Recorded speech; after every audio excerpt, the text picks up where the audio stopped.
Ladies and gentlemen, welcome aboard the Wright Flyer. I'm Randy Wright, and I'll be your captain on this solo flight special edition of our state-of-the-art radio program. Folks, this will be the final boarding call, so if you please, claim your seats, fasten your seatbelts, kick back, relax, and enjoy the show while I go ahead and delve into the pre-flight checklist, as there really is a lot of news and information to get to before I may fully indulge you with your in-flight entertainment. Well, folks, this 2016 presidential election cycle has transformed from being a joke of a primary season where the truth just seems to be completely discarded with into something that is wholly unsatisfactory. It's now a race, or a pitting of a race between two pathological, out-of-control liars who are simply in everything for themselves. It's an unacceptable position for the vast majority of Americans, but it is where we find ourselves. And unless and until we come to terms with that and try and figure out a way to truly address this, we're never going to overcome the vast majority of the problems that face this nation.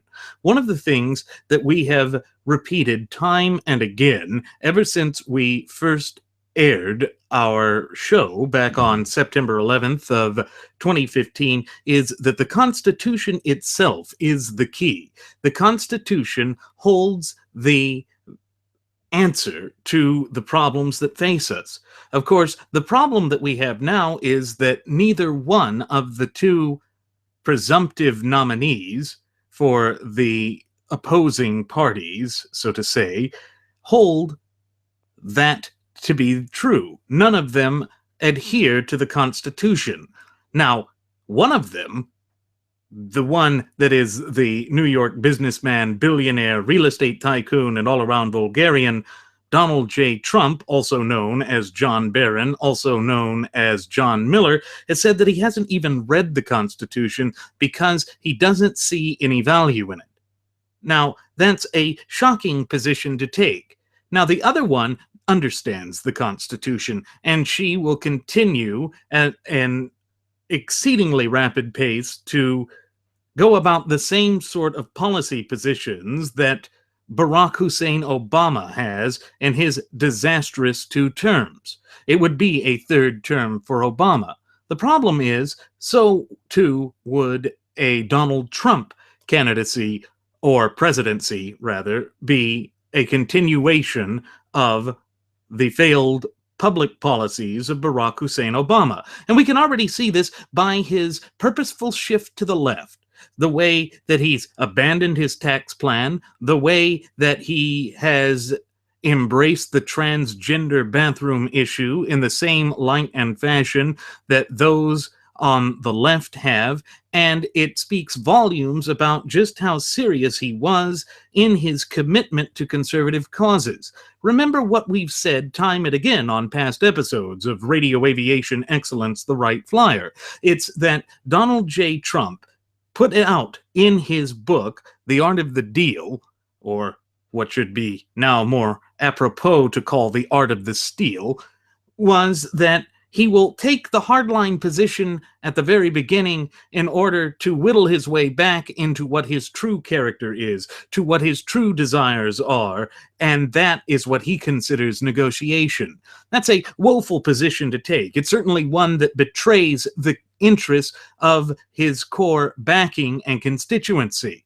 And when it happens in the general election, it's going to be seen that the number of never Trump people will grow in a groundswell. It's already started. Third parties are reporting that more and more people are signing up into their rosters and registers. That is telling, because it tells us exactly what is happening, that Trump is an unacceptable candidate, just as Hillary Clinton is an unacceptable candidate. But we see that there are those on the Trump train, so to speak, who don't care. They haven't cared throughout this entire electoral process. Everything to them is about pushing an agenda of burning everything to the ground. It would be one thing if their agenda was about truly restoring this once thriving representative republic of ours, but we can see from both their words, their actions, and their deeds that they are not serious about it. So where does that leave us? What does it say for the future of this republic?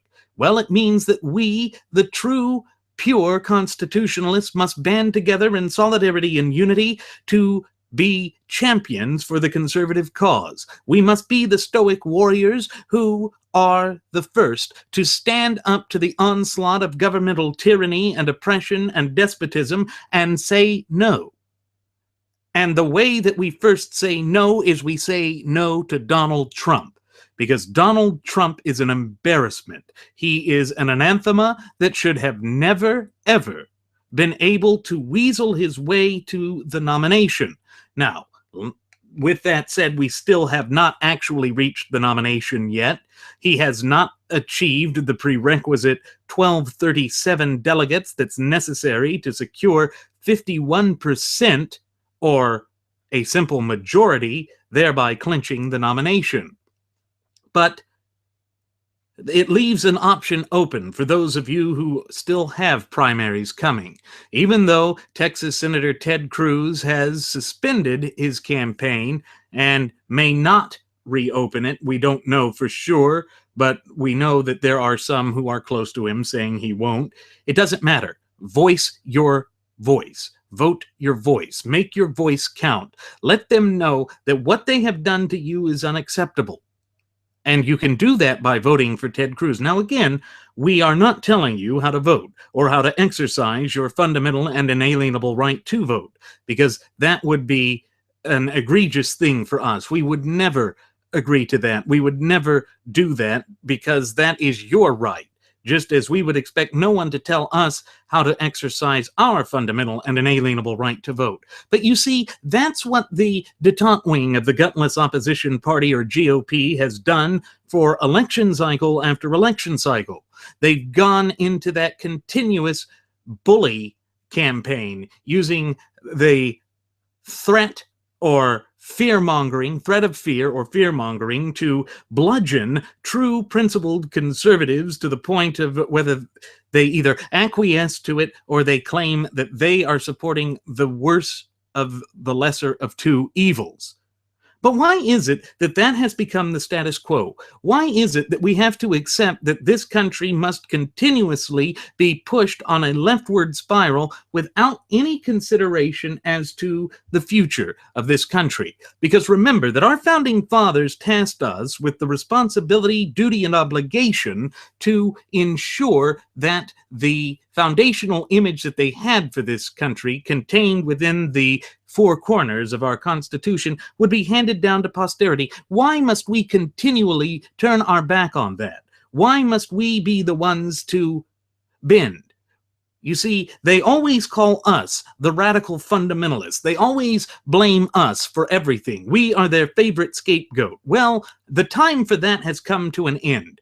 The Trump supporters say they're angry. No, let's show them the difference between foolish, blindful rage, willfully blind rage, and righteous indignation. You see, the flame of liberty burns deep in the hearts and souls and minds of every true constitutionalist. If you are committed to a representative republic that is limited in scope and application, as is outlined and even mandated by the clear and concise language of the Constitution, then you must not turn your back on these important key aspects of our national identity and heritage. It was John Quincy Adams who, I don't necessarily agree with a lot of what he did, but when he said that always vote your conscience, and I'm paraphrasing here, but always vote your conscience, and then you'll know, even if you're voting alone, that you can cherish the thought that your vote is not wasted.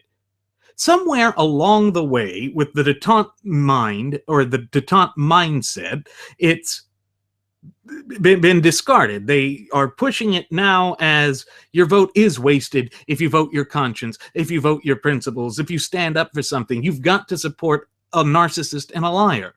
But here's the deal. When you really peel back the layers of who will be the presumptive nominees for each of the mainstay political parties, what do you have to choose between?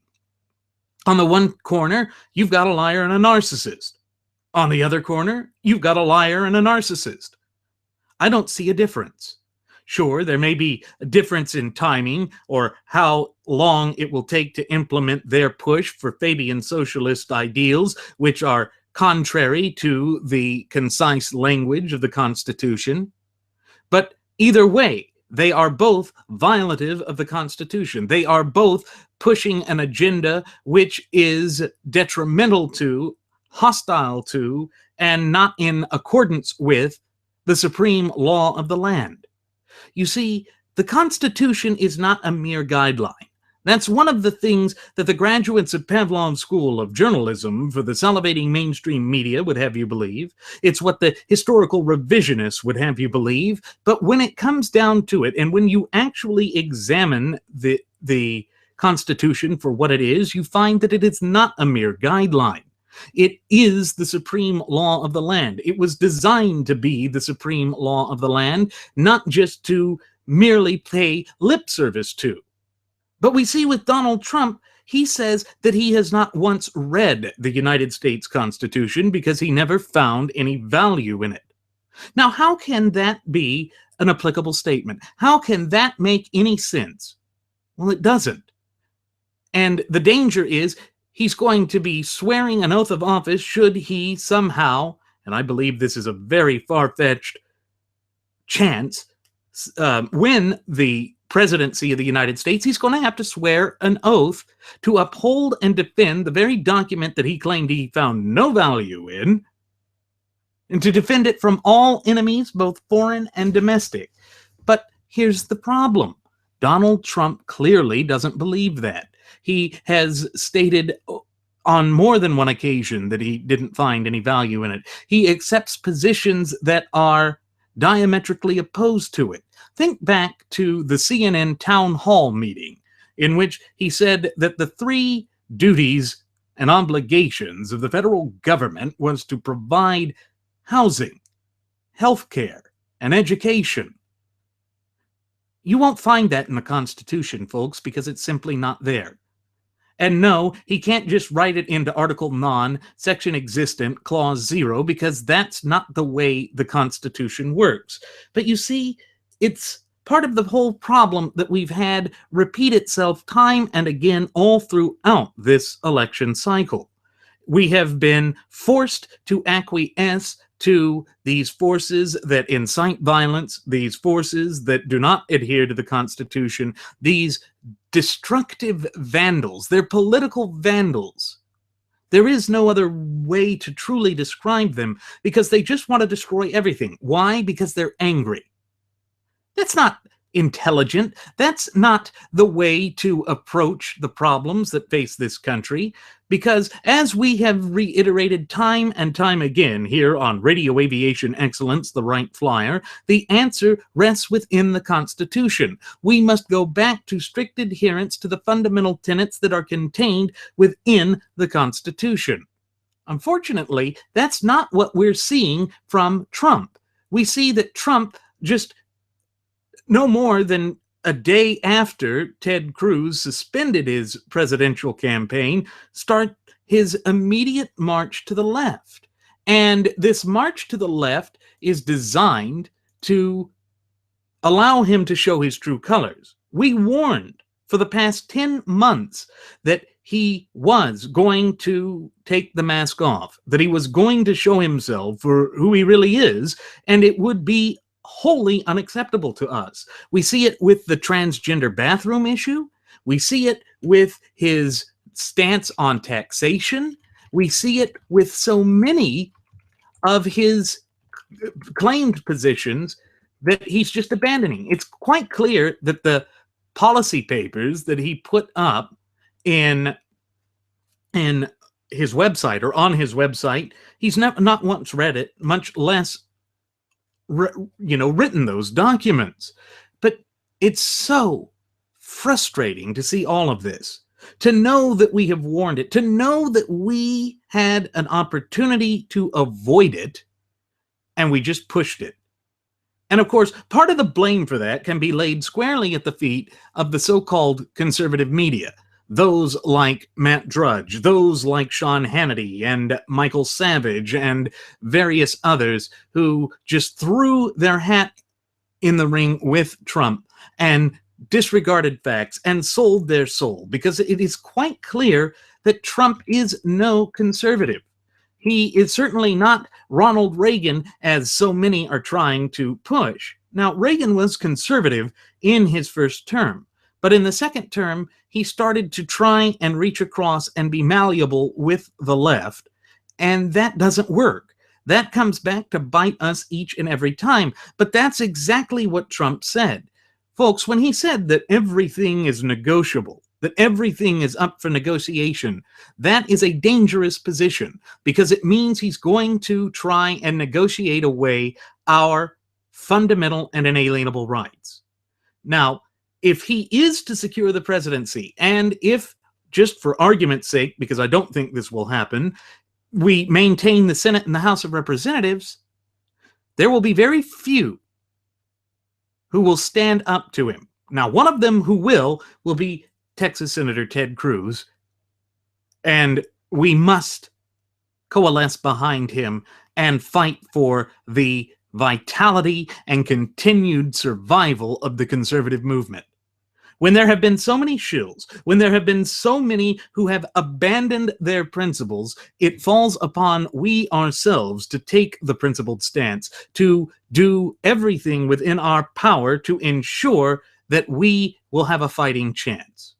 Because, let's face it, folks, Donald J. Trump basically fulfills and satisfies all of the two-dimensional caricatures that the left attempts to typecast the right in America with. And that is unacceptable.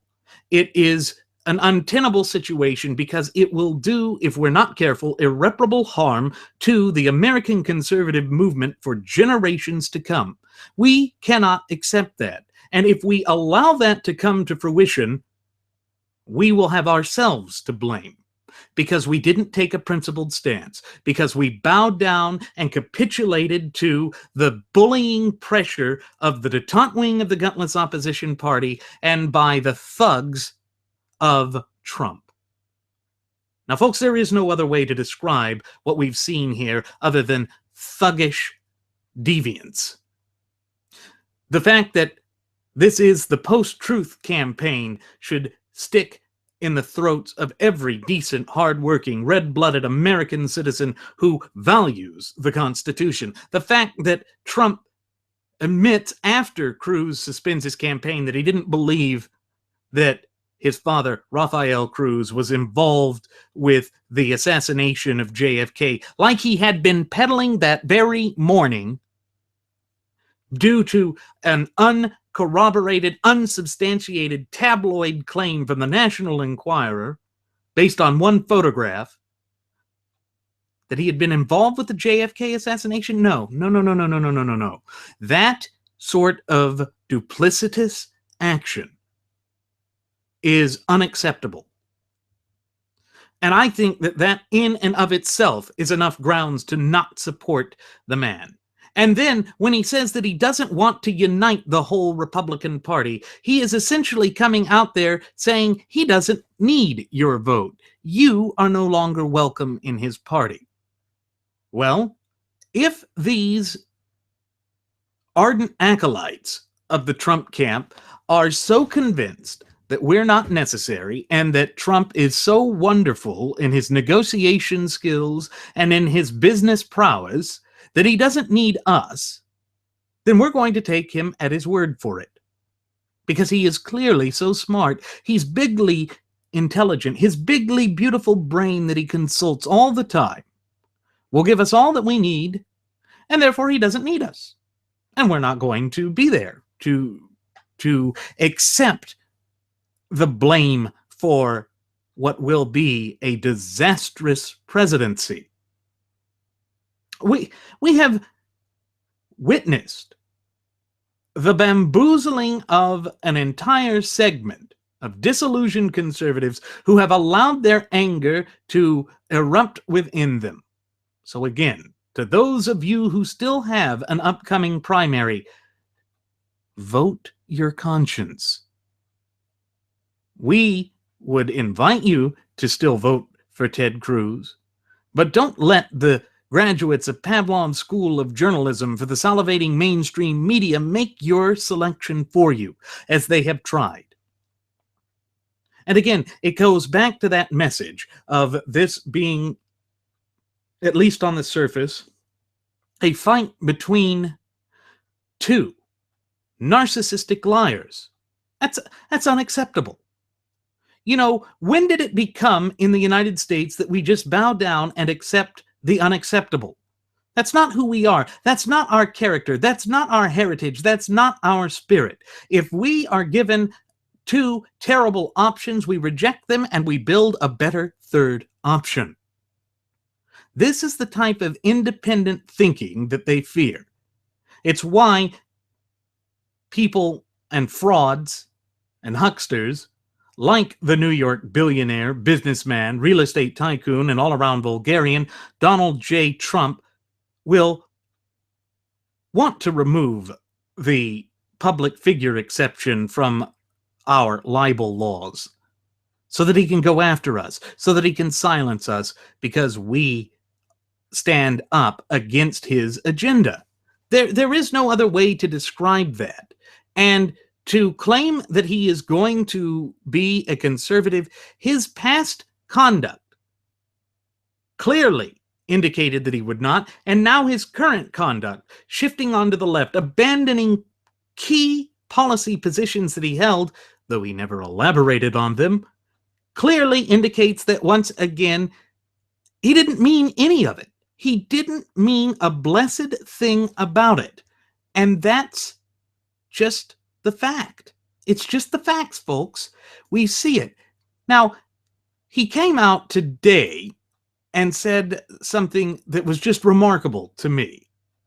Not only did he tell voters not to vote in the West Virginia primary, he said, and I love this because it's typical of his language, "I'm a conservative, but the conservatives hate me for suggesting I would dare tax somebody."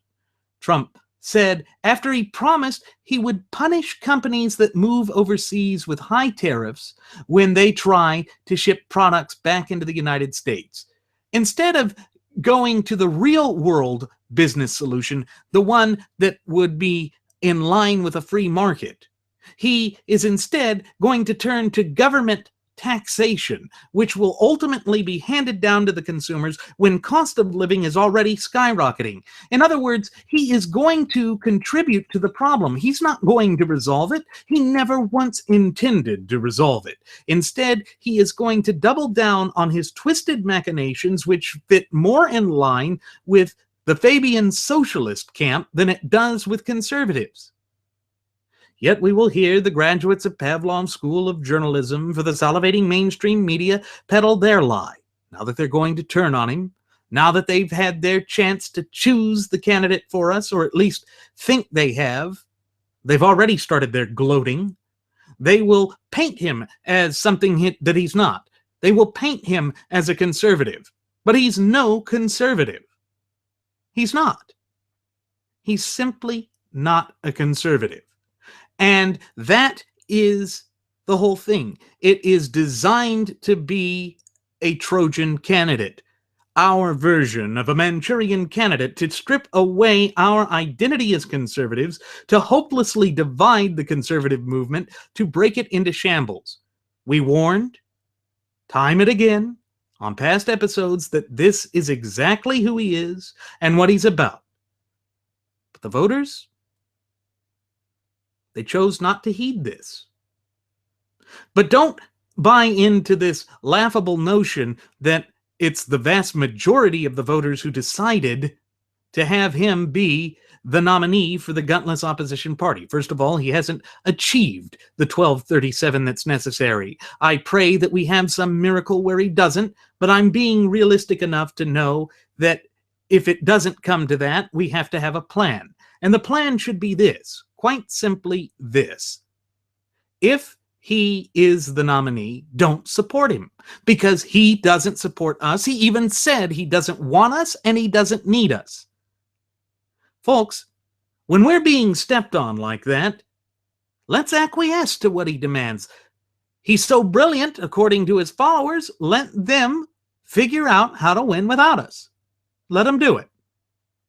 Because it's going to be very interesting to see if they think that Bernie Sanders supporters are just going to magically cross across the aisle as they did in the primary campaign to do a reverse of Rush Limbaugh's 2008 Operation Chaos. They're gravely mistaken. The Democrats like both of their candidates. They will march behind whomever secures the nomination, and they will do it lockstep. It is a pipe dream to think that enough of them would cross over and vote Republican to win. And even if they did, it would still be disastrous, because this is a man who, as I said at the opening of the program, said that he has not once read the Constitution because he never saw any value in it. Now, I'm going to take him for what he says. Granted, he is consistently inconsistent, except for being a charlatan and a fraud, and for slinging mud. But think back to one of the things that we said on a past episode, how he has dismantled all of his infrastructure in every state where he has managed to win a caucus and a primary, leaving him vulnerable when it comes to a general election, because he is not going to have the staff and personnel to win this. It's by design. He didn't want to win it. His own former Super PAC manager said he didn't want to win it. And speaking of that, there's a funny story that was on there yesterday. Let me see if I can find that, where it said he only hired the best people, right? Well, it turns out that he hired a campaign finance director who used to be with Mitt Romney, who actually wound up being convicted for fraud, for trying to perpetrate a fraud on the American people. And here it is. It's he was convicted on 4 felony charges. This Super PAC official who was convicted of campaign finance fraud is Jesse Benton. Now, that automatically just blows out of the water the claim that Trump only hires the best people. No, he doesn't. He's not hiring the best people. If he did, he wouldn't have touched these people. He wouldn't have touched them even after they had been indicted. It's not good form. But again, it shows he's not serious. And like one of his other Super PAC directors, Stephanie Siglieski, had said, he wasn't serious about it, that this was all an ego trip for the New York Bulgarian. You know, folks, you can't make this stuff up. It is out there. It is clear as day for everyone to see, and we cannot run away from it because it is there. But if you choose to be willfully blind to that, then you will suffer the ramifications from it. We have to be responsible for the choices that we make. We must accept the consequences for the decisions we make. And that's not an easy or enjoyable position to be placed in, but it is one that we have to accept. It is one that is simply there, that cannot be ignored. And that is why, again, vote your conscience.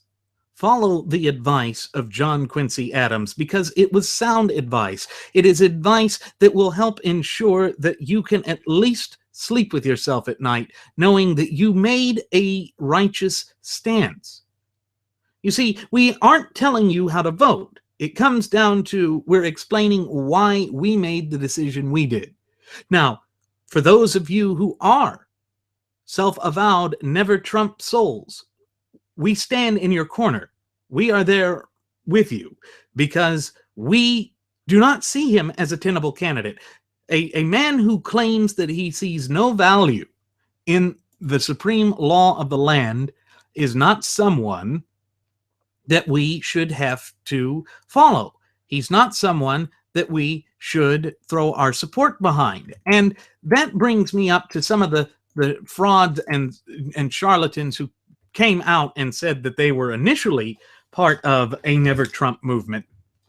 People like the former Texas Governor Rick Perry, who now has come out and said not only would he support Donald J. Trump for president, but that he was even open to the idea of being a potential vice president for Trump. Are you kidding me? Are you kidding me?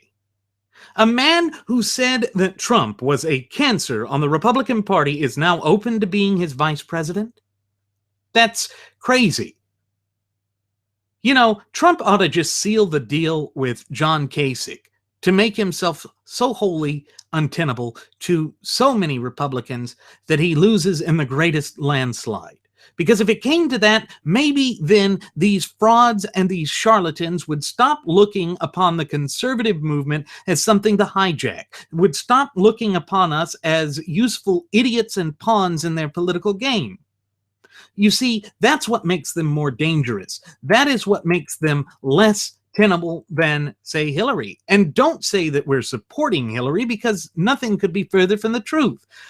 If we were supporting for Hillary, we would throw our weight behind someone that we couldn't stand, who we know would not be able to defeat her. Someone like, Donald J. Trump. It really is that simple. It really does come down to the line like that. And that is the reality that the Trump supporters and the detentes of the gutless opposition party, or GOP, simply do not wish to open their eyes to. And because they don't want to open their eyes to it, they want to blame everyone else, anyone else and everyone else, for the shortcomings and the disastrous consequences that result from their decisions and their actions. But you see, everyone must be held accountable for their own choices and their own decisions. We must be accountable for our own, just as they must be accountable for their own.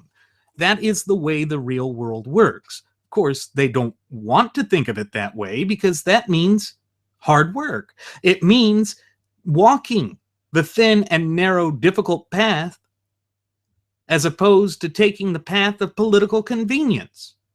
That's the path, the hard, difficult, yet principled path that Ted Cruz took. That's why we supported him. But this movement isn't about the man. This movement is about the principles. This movement is about the Constitution. And make no bones about it, there is no one currently vying for the office of President of the United States of America who is lining up with the Constitution. There is no one who is supporting it.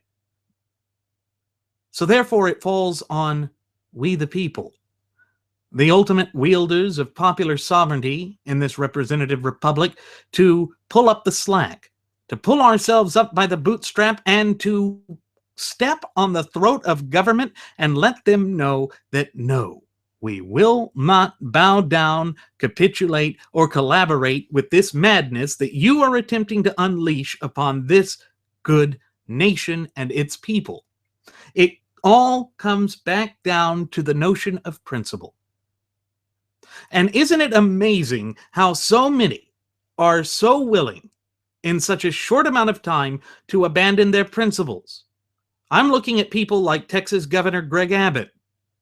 I understand that he's trying to maintain unity, that he's trying to make the best of a bad situation.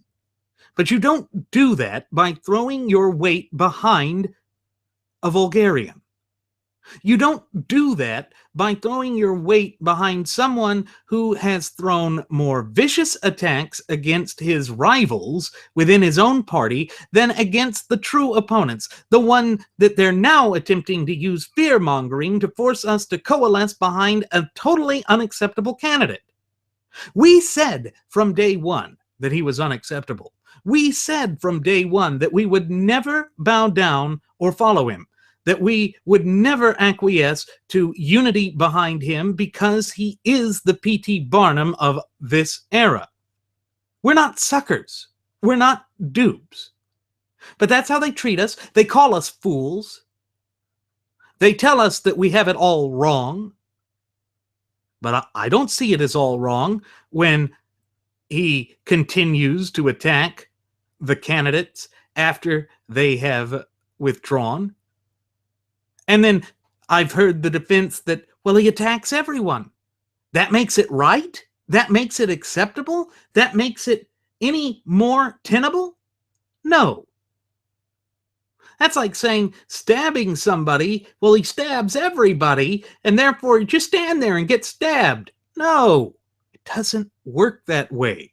It is time that we be realistic. It is time that we reject those who have done everything to work against us, those who have shown that they have no core values, no principles, and are just duping us. The door. Go away. And as for former Arkansas Governor Mike Huckabee, who told the Never Trump movement to leave the Republican Party, go to hell. Go to hell. I'm sick and tired of you. Take your base, cram it where the sun doesn't shine, and go straight to hell. I'm sure you will be most welcome there, particularly after you attacked Cruz's faith. It is disgusting what we have seen play out in this primary cycle. And to coalesce behind the New York vulgarian would be to reward that type of behavior. It would be to reward betrayal. That's not the American way. That is not how we will approach this. That goes against everything that we hold near and dear, everything to which we find value. Why would we abandon our principles now when this was a fight for the very constitutional life of this representative republic? But they don't see it in that light. No, people like Rush Limbaugh, who claim to be neutral, but gave so much time to defending Trump, defending the indefensible. No. You think there's going to be a landslide in favor of Trump? Well, you said there'd be a landslide in favor of Romney, and before that you said there'd be a landslide in favor of McCain. Did that happen? No. So now there is a pattern. There is an explicit, undeniable pattern, clear as day for everyone to see. And we're not going to ignore that. And we're certainly not going to back down from our principles now when that has been our heartfelt fight this entire time. When we say never Trump, we mean never. Absolutely never. And even if we are misguided, as they try and say, so what? At least we're standing in a consistent, principled manner. Someone who is principled is someone you can respect. Someone who waffles on every issue, who walks everything back, who plays this game of negotiation on non-negotiable things is nothing more than a fraud. And we have been warning of that for 10 months. So now, it's not that we have a problem with the so-called decision that has been made. No. We said what we were going to do. Now that they chose to ignore us, they have to live with the consequences. That's on them, not on us. Yet they will blame us because we are their favorite scapegoat. But to be quite frank with you folks, I'm sick and tired of them blaming us. I'm sick and tired of them playing the victim card like some washed-out liberal, some washed-out Fabian socialist. They don't claim to be responsible for their action. This is everybody else's fault, just like with Barack Hussein Obama. So those of you who want to blame the inevitable defeat on us, take a hike. Take a hike, because that one's on you. The onus is on you. You're acting like Obama. Shame on you. And for those who say that this is quote unquote butthurt or just taking our toys and going home or throwing a fit because our guy didn't win, it's not about the man, it's about the principles. We're sick and tired of seeing the country continue on this downward death spiral towards socialism. We're tired of seeing each election cycle move increasingly to the left until we will have a choice between Pol Pot and Stalin. No, that is unacceptable. That is an unsustainable thing. It is not even an intelligent argument to make. But it is the argument that they make. It is what they continue to do. Why? Because they're being intellectually disingenuous about it. That is why we must come together as the new resistance. That is why we have made the vow to you, our cherished listening passengers and audience, never to back down from this, never to move away from our promise of our convictions. Why? Because we are committed to you. We are not just committed to you, we are committed to the posterity and the continuing vitality of the representative republic that was handed to us by our founding fathers. Think back to the statement that Benjamin Franklin made shortly after the Constitution was drafted. We have given you a republic if you can keep it. Now, how are you going to keep a republic if you are giving it to someone who has said he hasn't read the Constitution because he finds no value in it? How are you keeping the republic when he says that the three fundamental aspects and facets of the federal government, the duties and obligations thereof, is to provide health care, housing, and education? You see, again, it is glaringly obvious that he has never once read the Constitution. That's a problem. That's unacceptable. And then to go out and do the outlandish things that he has done, to continue the attacks, to push for more division as a divisive candidate. If he continues to do that, he doesn't deserve to win. I don't care if he was running against Satan himself. It doesn't matter. Because accepting any form of evil is still bowing down to evil, allowing evil to metastasize like a cancer on humanity and to destroy everything that is of worth and value. In other words, we have to take a principled stance. We have to reject those who are pushing for a tyranny of false unity. We will never bow down to the bullies who seek to define us, who seek to tell us how to do everything. Because they are not we. They do not represent us. They are the problem. They are the ones who attack everything that matters. And make no mistake about it, folks, they believe that they have our best interest in heart, at least some of them that are pushing for this unity. But they do not know what's best for us, as well as we know what's best for us. They do not know how to make things right because they're not looking at it from the big picture.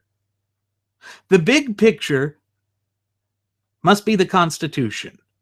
And folks, I hate to be the one to say this, but we have to have a well thought out plan. We can't just look for instant gratification. The Fabian socialists have been working at tearing this country apart at the seams for well over a century. We have to be just as patient, diligent, and meticulous as they are. Because if we fail to do so, then this downward spiral will continue unabated. And they will continue to have their way. And they will continue to be able to foist unacceptable candidates like Donald J. Trump onto us. I won't go for that. I don't accept that. Because it is against every grain and fiber of what matters to this representative republic. It is against what we hold near and dear. Nothing worth having comes easily. We have to fight for everything that we believe in. I understand that. And that's something we have to accept. But let's start coalescing together now and changing the entire trajectory of the arguments that have been made over and over again to you are either with the Constitution or you are not. It's time that we start infusing the grassroots with constitutionalists and only constitutionalists. Anyone who strays from it by one word now should be sent packing. That's the message that we need to send to these demagogues. That's the message that we need to send to these bullies who want to control the destiny of not just the party but the nation, to push it in a direction of which it was never intended to go, to strip the true rightful sovereigns, we the people, of their popular sovereignty. That's untenable, it's unacceptable, and we will not stand for it. It is going to take a long, drawn-out stance. And there will be no instant gratification, but each step of the way we support each other, and we hand down this knowledge, and we keep fighting. You see, it's not in the nature or the DNA of the American people to quit, or to bow down, or to capitulate, or to give up, or to accept the unacceptable. You know, when Governor Bobby Jindal said that the Republican Party was the party of stupid, he meant because they weren't standing for their principles. He is now a living embodiment, a personification of that very argument he made by throwing his lot in behind the New York Bulgarian. He has betrayed everything that he claimed to be about. No, it's unacceptable. And then for Trump to claim that he is this warrior against political correctness when he backs off on the transgender bathroom issue, when he backs off on so many issues, that again shows he is untenable. Trump is looking to consolidate even greater power and authority within the hands of the federal government. And he says the conservatives hate him because he dared to tax somebody. No, I'll tell you why conservatives hate you, Trump. It's because you are a liar. You see, it ties back to the original message that we conveyed at the beginning of this solo flight special. It's that he is not a man of his word, that he is a crass liar. Just as Ted Cruz had the courage to stand on the Senate floor and to call Mitch McConnell a liar, it is time that we, the true constitutionalists of this great representative republic, band together and say, Mr. Trump, you're a liar. Because guess what? He is. And we are called upon to shed a light on this, to show the truth, to clearly demonstrate that this man is doing everything in his power to divide and conquer and to leave lame and destroyed the American conservative movement. He pays lip service to it because that is how he can bamboozle his way into the nomination and then into the White House. And I'm going to tell you one reason why he would be worse than Hillary Clinton. At least with Clinton, we know that the conservatives would fight tooth and nail, or at least even have the pretense to fight tooth and nail, because she's the opposition.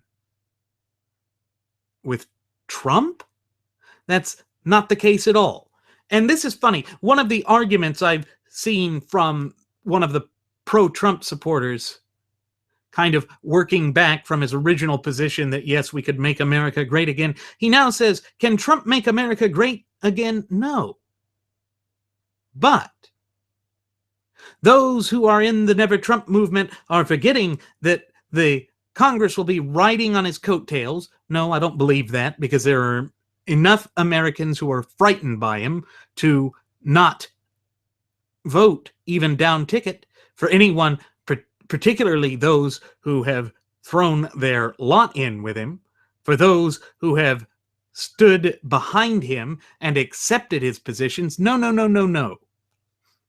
That won't happen. But anyway, back to what the argument that he made was that they'd be riding on his coattails, and the second that he stepped out of line, they wouldn't, or rather, they would call him to task. Folks, there's a reason why we here at Radio Aviation Excellence, the Wright Flyer, changed the meaning of the acronym of GOP from Grand Old Party to Gutless Opposition Party. It's because they haven't stood up to Barack Hussein Obama. They haven't tried to stay true to any values or principles. They did once, and then they ran away from it. Except for the few who were willing to stand up, people like Louis Gohmert, people like Ben Sass, people like Ted Cruz and Steve King. They stood up to the torrent. They continued to fight the good fight, irrespective of what the graduates of Pavlov's School of Journalism for the salivating mainstream media tried to peddle off as fact, all the while besmirching them, all the while attacking the conservative movement as a bunch of kooks. No. No, no, no, no, no, no. They would have even less incentive, those who pay the lip service to it, those like John Boehner, to just give Trump everything he wants, even if it goes against the Constitution, because they wouldn't want to allow the perception. Remember how important perception is in the arena of politics? They wouldn't want the perception of division to continue. Yet, in reality, the entire foundation of the party would be splintering to its rotten core. But it's not going to come down to that, because Trump is unelectable. Trump will do one thing. He will unite the Democrats. And that's fine. It is fine because they want somebody who's further to the left than he is, but they're not really going to get that because he, in actuality, is just as far to the left as Hillary or Bernie Sanders.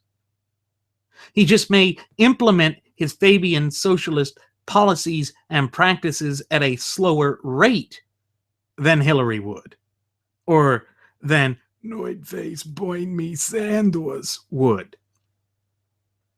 But mark my words, he would still be a Fabian socialist.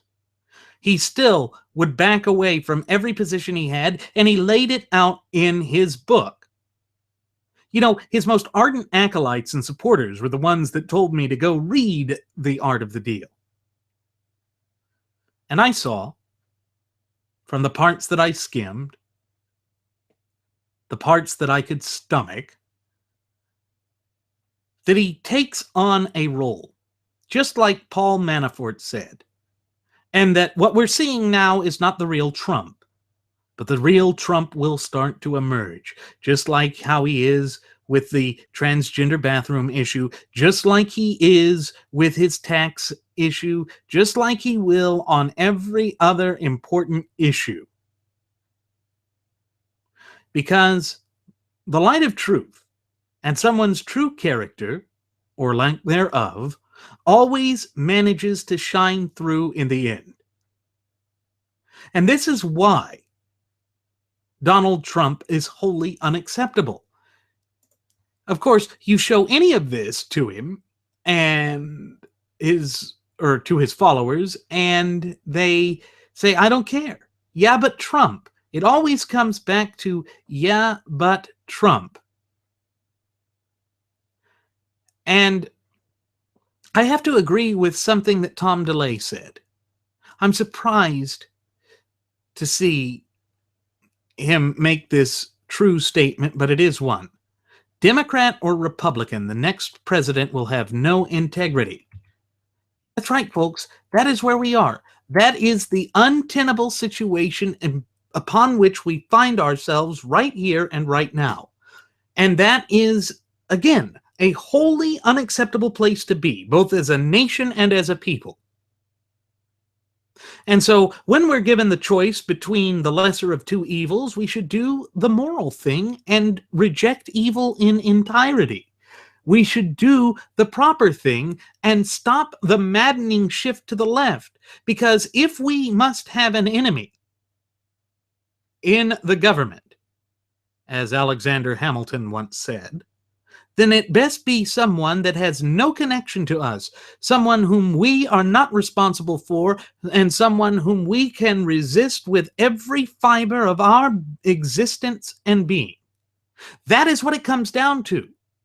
And it is not unrealistic to say this, not at all. And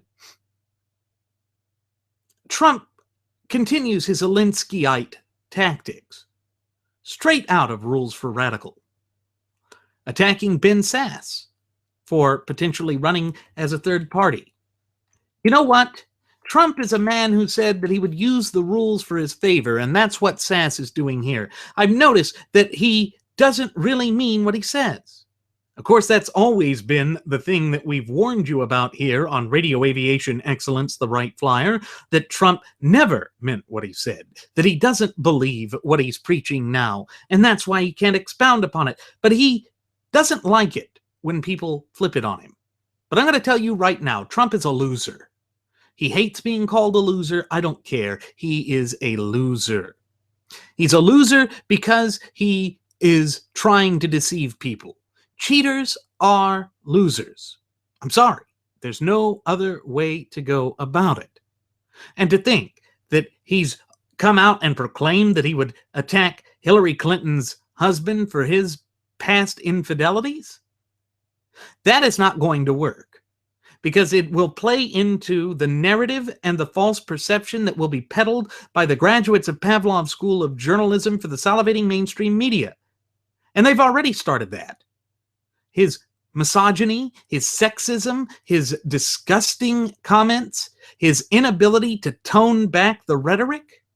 Oh, sure. People are going to say that, no, he couldn't have gotten where he is now if he couldn't, tone it back. Okay.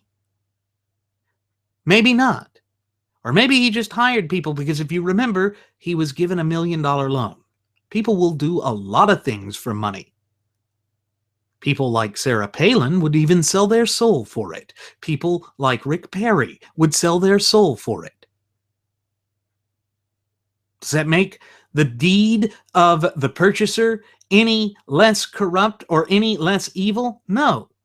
To take an example, let's look at Judas Iscariot. For 30 pieces of silver, he betrayed Jesus. That is where we find ourselves now. We see so many who once claimed to be ardent members of a conservative movement, who used to claim to be committed to the ideal of smaller government, back away from that, abandon that, turn their backs on the Constitution and the true ultimate wielders of sovereignty in this great representative republic of ours, we the people.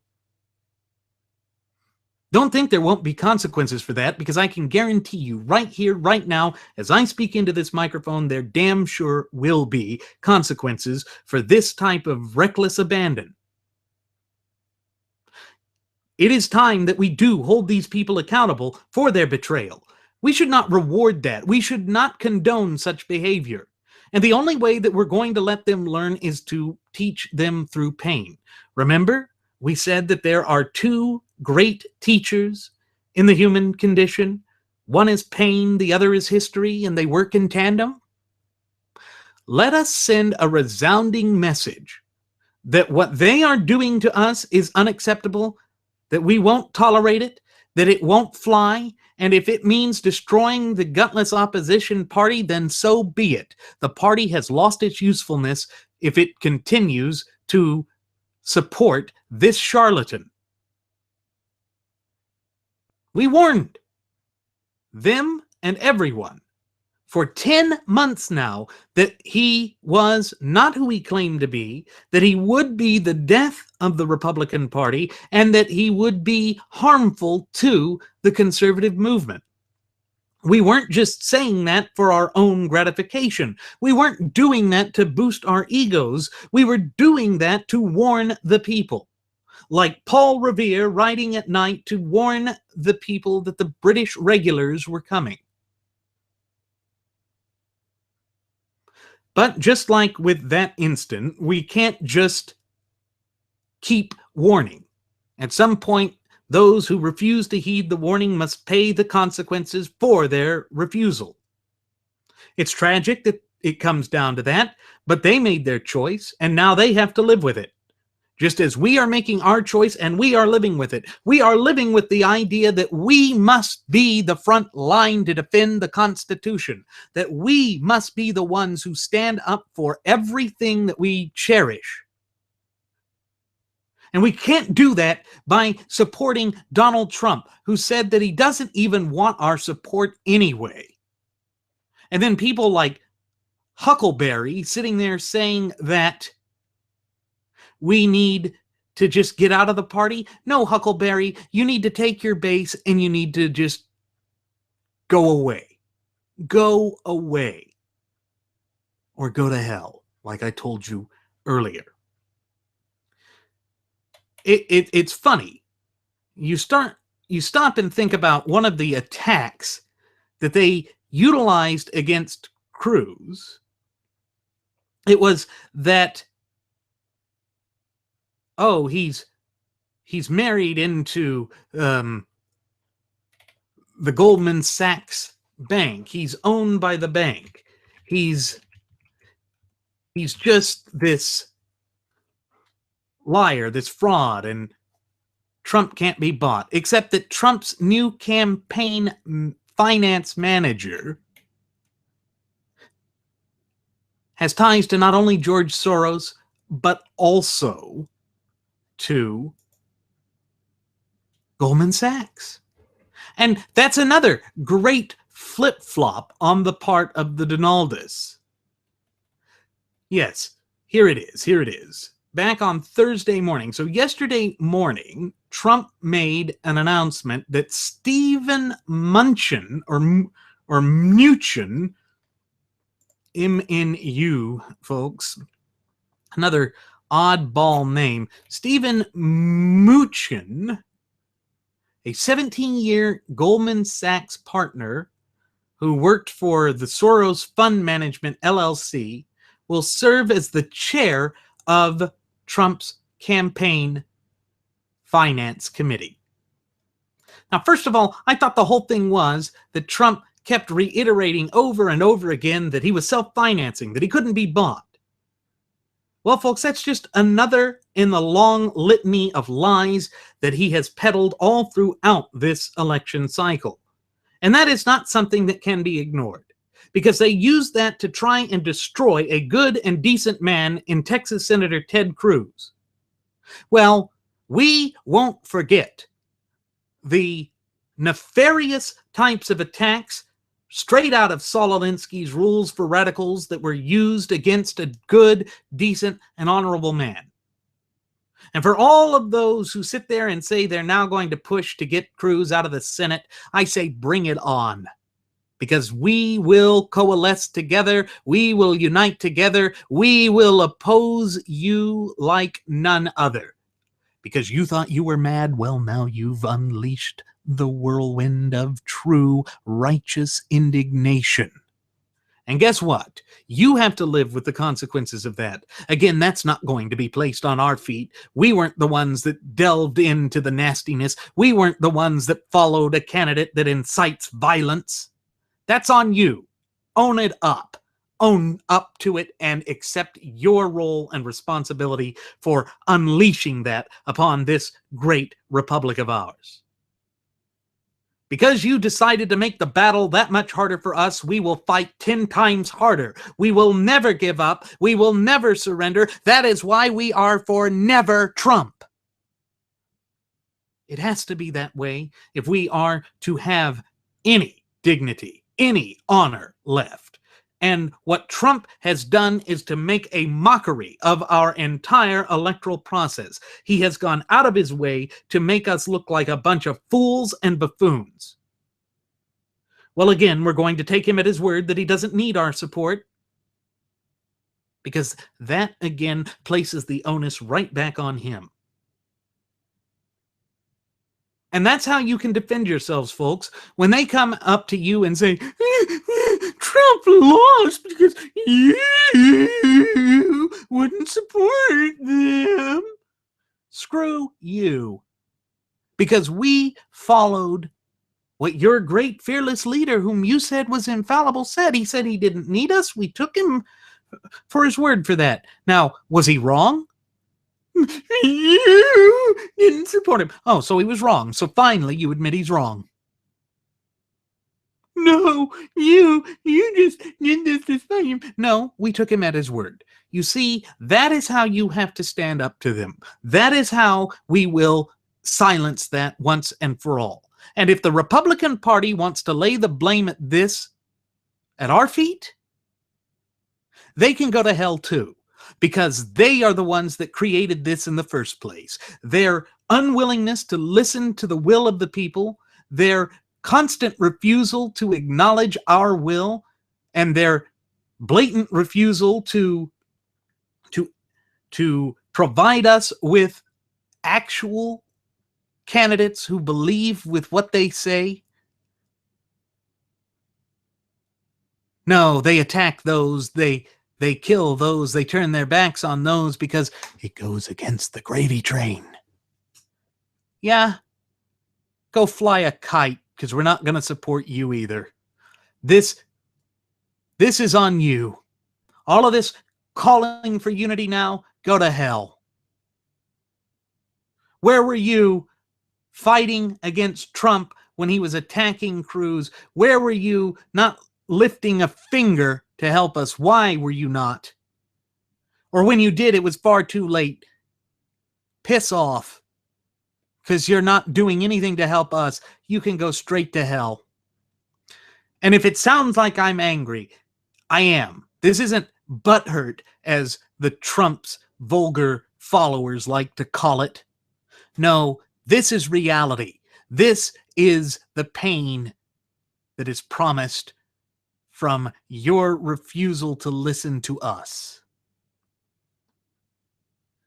Now, for those of you who have taken a stance against Trump, who refuse to vote for Trump, stay the course. Hold the line. We're right there with you. We will back you every step of the way. We will stand shoulder to shoulder with you. We will overcome every adversity together, just as our founding fathers did in this fight for liberty. And that's where Cruz is absolutely right. When he said that we must continue to fight for liberty, that is exactly what we must do. We must never waver in being champions for liberty. We must never waver in our duty, our obligation, our role and responsibility as the safeguards and champions of liberty. Because if we relent on that for a false sense of security, again, the words of Benjamin Franklin come to mind, that those who give up essential liberties for a false sense of security deserve neither liberty nor security and shall surely have neither. That's where we are, folks. That is where we are. It is the undeniable place that the United States of America is in right now. But remember, if our founding fathers could overcome seemingly insurmountable or unsurmountable odds, so too can we, because their blood flows through us, their spirit flows through us. We will never leave the mantle of liberty. But staying true to the mantle of liberty means that we must never, ever, ever support someone who is a direct threat to it. And I'm sorry, but Donald J. Trump, also known as John Barron, also known as John Miller, is a threat to that. And to say that, well, he's just an authoritarian because of his business stance, I'm sorry, that doesn't make it right either. There's a difference between doing business, conducting business ethically, and doing it for self-aggrandizement. Trump, after the close of the New Hampshire primaries, made it quite clear that he was about greed. Unadulterated greed, not put forth for any decent purpose, not put forth for any decent cause other than to promote himself. So you see, folks, it comes down to he doesn't have ethics. But we must be a virtuous republic. That's what our founding fathers intended us to be, and the only way we can do that is to stand by our principles, irrespective of the consequences. An old Civil War phrase comes to mind here. Damn the torpedoes. That's where we are, folks. We must band together and say, damn the torpedoes, to hell with those who want us to bow down and capitulate and collaborate with the tyranny of a false unity. That's not who we are. That's not what we will accept. That is not what we will do, because it is not who we are, both as a nation and as a people. These are just the facts, and the fact that they refuse to accept the truth, that works to their detriment. That's no one else's fault other than their own. Again, they cannot lay the blame for that at our feet, because it is their fault. They are the ones that chose that. They are the one that forced that upon us. Why should we have any pity or sympathy for them when they showed us none? And clearly, he's not reaching out an olive branch now. We did. We did on numerous occasions. So if they want to spit in our eye, go ahead, do it. But you will reap the consequences. You will suffer for your act of deceit. And that really is the theme of what we are facing in this 2016 election cycle now. At least the way it is currently shaping up. It is a campaign of lies, a campaign of deceit, and a campaign that is diametrically opposed to the hopes, dreams, and aspirations of the ultimate wielders of sovereignty, we the people. And in other words, that is something that we must never accept. That is something that we must do everything in our power to reject. Why? Because it is diametrically opposed to everything that we hold of true value. And you see, we must never abandon our principles, because to do so is to abandon the future vitality of this nation. You see, that's what the feckless politicians do. That's where the anger comes from. These are the people that keep kicking the can down the road. These are the people that keep ignoring what matters. These are the people that would leave us exposed and vulnerable to attacks from enemies, both foreign and domestic. Well, to hell with them. When they leave a power vacuum, it comes down to us to do everything that is necessary to save this country. Think of the way that the 10th Amendment works. The 10th Amendment says that any authority that is not expressly delegated in the Constitution or enumerated in the Constitution falls to the states and the people respectively. That's where our fight will have to be. We must make sure that we maintain control of our states, and we must push to gain control of other states. We must continue to educate, and we must change the dynamic of the arena of American politics back to one that adheres to the Constitution. And like I said, that must be done without an expectation of instant gratification, because it is going to be a long and drawn-out process. It is going to be a very difficult process, but it is not a process in which we can avoid. We must either take the principled stance now and begin working towards that dream and that goal with as much determination and in as meticulous a fashion as the Fabian socialists, who have had a century-plus plan, in order to ensure that we reverse everything that they have done which is detrimental to this country, to ensure that we undo the twisted machinations that they have unleashed upon our representative republic, and to ensure that this representative republic can become viable again and can become prosperous again.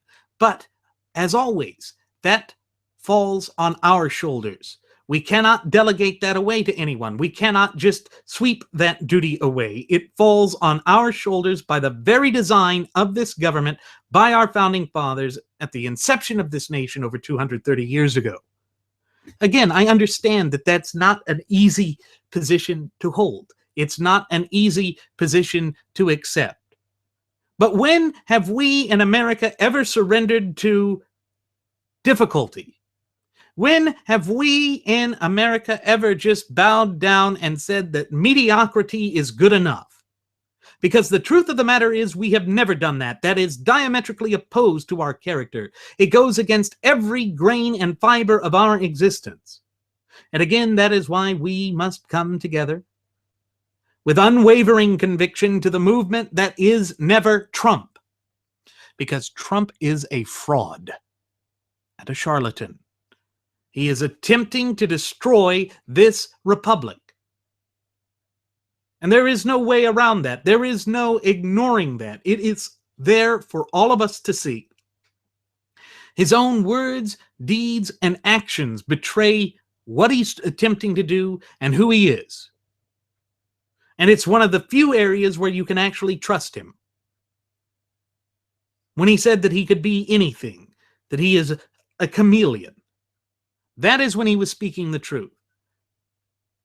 And the other thing is, we must hold accountable all those who have betrayed us. Those like Sean Hannity, those like, to a lesser extent, Rush Limbaugh, but certainly like the Fox News channel. We have to let them know that their betrayal will not be forgotten. And at this point, what they have done is unforgivable, because they have allowed this charlatan to come upon us. They have taken an election that was ours to win, ours to lose, because we were basically going to win due to the unpopular and failed policies of this disastrous Barack Hussein Obama regime, and they gave us a charlatan who can't win.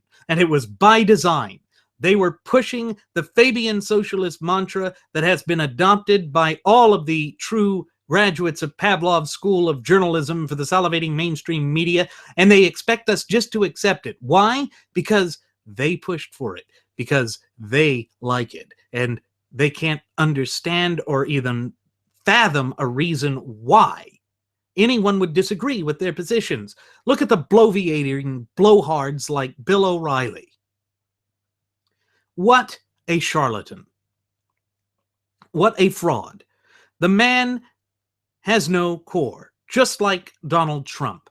That is why he gave him so much time. And he said it was all about ratings. You see, again, it all comes down to the almighty dollar. The almighty dollar without any other backing to it. I'm not against people making money, but do it ethically.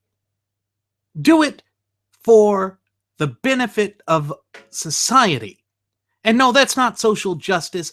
That is true capitalism. You take greed and you harness it to create goods. You harness it to embetter everyone by giving people more opportunities to achieve and to lift themselves up in their socioeconomic status.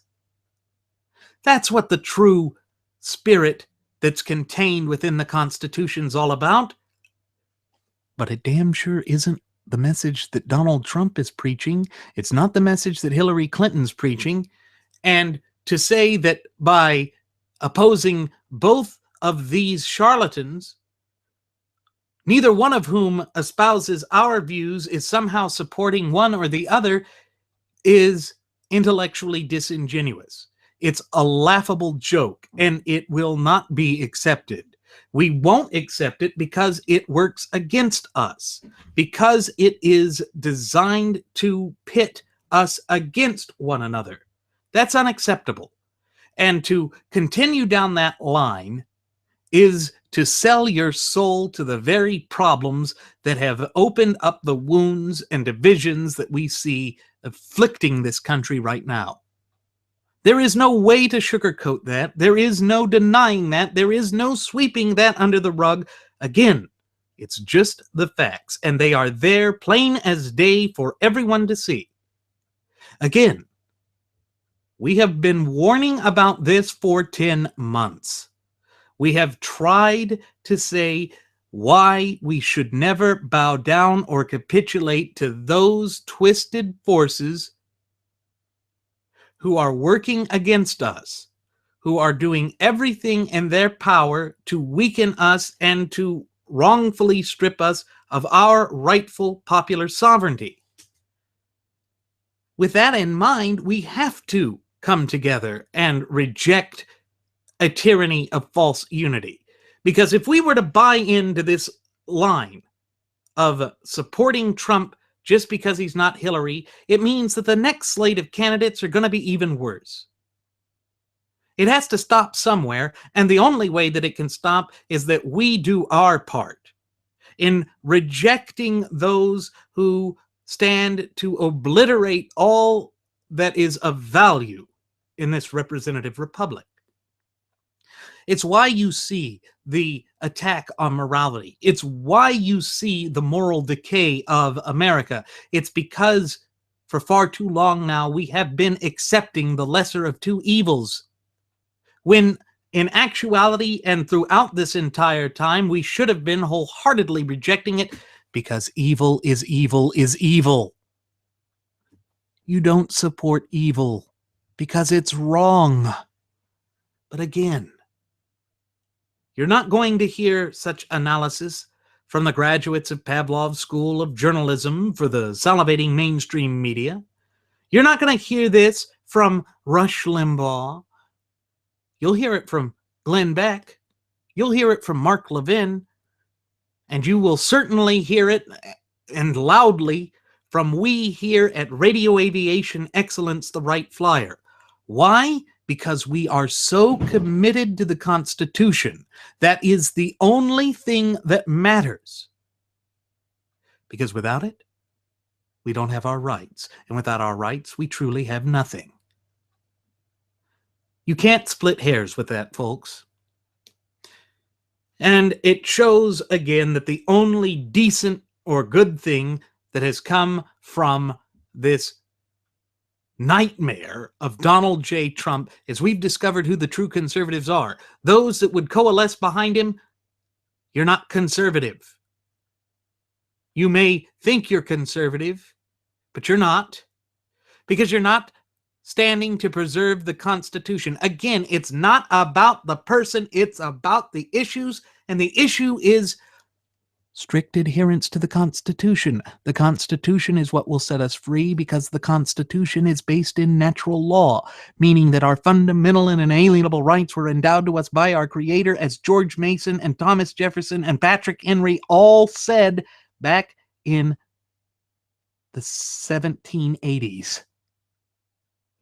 Back at the inception of this republic. The message is there. Just as John Quincy Adams said that your vote would never be lost if you always voted your conscience, even if it meant voting alone. That takes true courage. That takes true commitment to your convictions, your standards, your principles, and your values. That is what it takes to have a virtuous electorate and to have a virtuous representative republic. And that matters more than Supreme Court justice nominations. That matters more than standing up for certain little token resistance to the Fabian socialists by supporting somebody who's maybe a little less. We don't really know. No. You either stand for your principles by standing for the Constitution, or you stand in stark opposition to it. There is no other way. It comes down to that. You can't hash it any other way, because that is the stark reality. That is what we face. And if we continue to accept the lesser of two evils, we will watch unfurl before our very eyes the continued and ever accelerating death spiral of this once thriving and vibrant representative republic of ours. And that is something we can ill afford. It is something we will not tolerate. It is something we will never accept. And that, again, is why we will never, ever accept Trump. Because when you have the choice between two liars, you don't make that choice at all. You make the choice that stays consistent with your values, that stays true to what you hold to be near and dear, and will let you hold your head up high, knowing that you made a righteous decision. You can't do that by simply bowing down to a fraud, to a charlatan. You can't do that by accepting the unacceptable. That's defeatism. That goes against every grain and fiber of the American spirit. Imagine if we had done that at the time of the Revolution. If we had simply just thrown in the towel, well, that's it. It's done and over with. Yuck, yuck, yuck. We would still be subjects to the Crown of England. We wouldn't be independent. We wouldn't be the United States of America. We wouldn't have the freedoms that we do because we fought for our God-given rights. Well, that's what we have to do now. We have to fight for our God-given rights, and goddamn anyone who would say otherwise. And I'm sorry to get vulgar to that degree, but it needed to be said. It needs to be said because we have to shake people out of this foolishness that has grasped the hearts, souls, and minds of the American people. It is time that we come together and say enough is enough. Don't buy into the lie that Trump is an outside, brilliant businessman. Trump, let's see, Trump mortgages failed, Trump stakes failed, Trump Trump shuttle failed, Trump magazine failed. All of these failures, Trump Pleasure Palace and whatever it was going to be in New Jersey, failed. Having declared bankruptcy 4 times, which, by the way, is a violation of federal bankruptcy law, is not good business. He's a parasite. He's a leech. He has been duping people for his entire adult life. He is a shady businessman. And remember, the last time that we allowed a shady businessman into the White House, it came back to bite us. Herbert Hoover. He was labeled as a conservative by the graduates of Pavlov's School of Journalism for the salivating mainstream media, when in fact he was a progressive. They did this to ignore FDR's responsibility for the continuation and worsening of the Great Depression with the New Deal. By laying the blame on conservatives, they killed conservatism from the time of Calvin Coolidge until 1964. That is a long, long time. But the country wasn't in the same dire straits that it's in right now. There wasn't so much at stake back then. We can ill afford to allow it to enter into a slumber like that, and that is why Ted Cruz has called upon us to fight for conservatism. Well, fighting for conservatism means rejecting the argument, that specious argument of the lesser of two evils. No, we've advanced beyond that, because now, in true actuality and in directness of purpose, you are either for the Constitution or you are against the Constitution. Donald Trump is against the Constitution. Therefore, if you throw support behind Donald Trump, you are against the Constitution. There is no other way to cut that. There is no other way to draw that out. That is the message we must accept right here and right now. Because if we refuse to do so, then we are allowing our nation to collapse. And I don't think that that's what any of our cherished listening passengers and audience would want to happen. I don't think that that's anywhere near what they would support. So stand up for the Constitution. Stand together with us as the new resistance as we fight back against those charlatans who would continue this push for bigger government outside the proper scope and application as mandated by the clear and concise language of the United States Constitution. And with that said, it is time for us to begin our descent. I'm going to go ahead and send the flight attendant back for one last round of alcohol. As always, ladies and gentlemen, I'm your captain, Randy Wright, and I want to thank you for choosing to fly the Wright Flyer. I also invite you to leave any questions, comments, or concerns you might have either here on our YouTube page or on our Facebook page or our Google Plus page. And on top of this, I invite you to follow us on Twitter with the Twitter handle of @RadioAviationEX. One more time, folks, that's @RadioAviationEX. And there you'll find our departure board that includes my personal Twitter account, that of my First Officer Jeremy Grapington, our Blogspot account, which has all sorts of good information, including audio blogs, and our Cafe Press account, where you can find all sorts of goodies to prove that you stand for truth and against liars. Things like hats, drinking glasses, apparel of all kind with our logo on it and our first class passenger logo on it. There's all sorts of goodies. Please give us a little bit of support so that we can continue to take the stance that is necessary to ensure that we stay free.